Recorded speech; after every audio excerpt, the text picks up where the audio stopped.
Welcome back to another technical deep dive here in the debug zone. Today we're tackling a big question and breaking it down with insights from other users. Hopefully this clears up some misconceptions and helps you get the answer you need.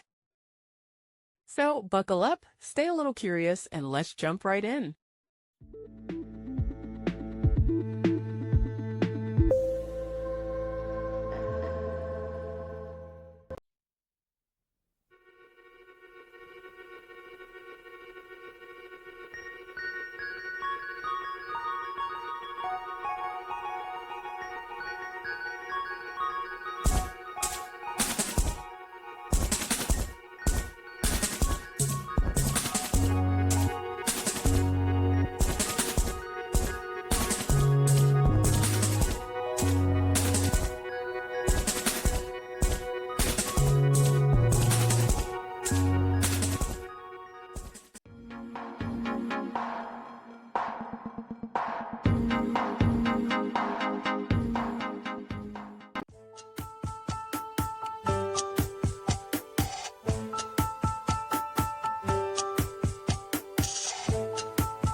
And that's a wrap.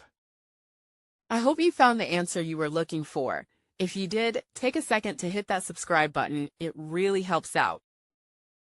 And let me know in the comments which solution worked best for you. See you next time in the debug zone.